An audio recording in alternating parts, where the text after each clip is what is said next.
Why do you want to be on radio, and what do you want to do on the radio? And most people go, oh, I just want to be on the radio. I'd love to be on air. I love being on air. I just love being in a studio with a microphone, and oh, it's just a great buzz, and it's brilliant. I'm like, that's great, but why and what? What do you want to do?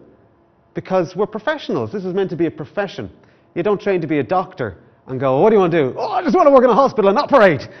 Oh, well, what do you want to specialize in? I don't know, just cutting people open. And they actually have a goal. They know where they want to go, and they aim towards that goal. I want to be a lawyer. What do you want to do? I don't know, wear the wig. It's cool wearing the wig. If you go in to any radio station for a job, and if there's a gig going that you want to get in your own station, you have to be professional about it.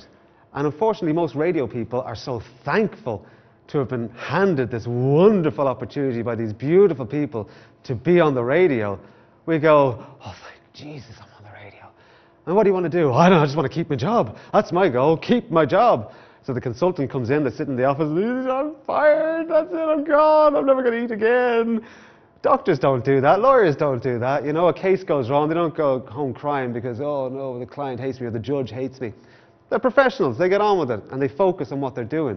And if we don't focus on what we're doing, in my opinion, and we don't set ourselves specific goals to get to, then we won't get there. Because how do you know where you're going to go if you don't know where you're going? You're not going to get there. So I think it's crucial to have an idea and to go for it. My idea is for these workshops, for me personally, in 5 years, I want to be running these all around Europe. That's my goal in 5 years' time. It'll happen because I'm going to make it happen. And the reason I'll make it happen is because I'm going to take steps to make it happen. I could sit at home going, I'll check my email. Oh, no emails today. Damn. Okay. Go to bed, go up next morning, email, no new messages. Bugger. And I could wait for it to happen. Or I can start phoning people, I can start mailing people, I can do whatever steps it takes to get where I want to go. The ultimate goal for me is that in 5 years. So I'll ask you guys, do any of you have an ultimate goal in radio? Like an ultimate goal, and I'm talking not just to keep your job or not to get in on a radio station and hang on in there until management decides they don't like me anymore and bung me onto weekends.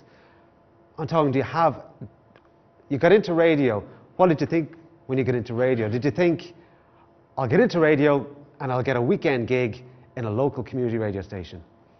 Phew, then I'm sorted. I am king of the world. If that's what you did, great. But I doubt if most of us did that because we want to keep striving for better and better. That's human nature. So I'll ask you to have a think in your own time about what it is your ultimate goal is. And I'm talking as big as you like. Frickin' hell, I want to be the breakfast presenter on BBC Radio 1. I want to go to work in KISS Los Angeles. Why not? I have this expression, if not you, then who? Somebody's going to do those gigs. Somebody. So why the hell not any of you guys? There's what is stopping you? And what's stopping usually everybody, the two words, is the fear and the doubt. We're afraid of doing it and we doubt ourselves. And the reason we doubt ourselves in radio is because it works, sorry Peter, but it works a lot in management's favour to make commercial radio presenters doubt themselves, because then you can pay them less and you can screw them around a little bit. You know, that's why air checks can be a nightmare. You're not very good. That was good, but the rest wasn't. So improve yourself. You feel like, you've been smacked on the wrist a little bit, and it's not a nice feeling, so you doubt yourself. Okay, boss says I'm not too great. And then you got the fear. Well, if I'm not too great, I could lose my gig. I better just do as I'm told. And I won't ask for a pay rise because I'm not that great. And it all builds up in your head, builds up in your head. But if you strip away fear and doubt, then all of a sudden you can do what you like. I mean, what would you do if you could do anything? If someone waved that magic wand and said, you can have any gig you like on air, anywhere. Anywhere. Nothing's going to get in your way, and I'll give it to you in 5 years. Nothing's going to get in your way. Here's a few little things you have to do on the way, but after 5 years, it's yours. What would be a big thing in your mind? Would it be to be a morning show host? Would it be to work afternoon drive? Would it be to go national?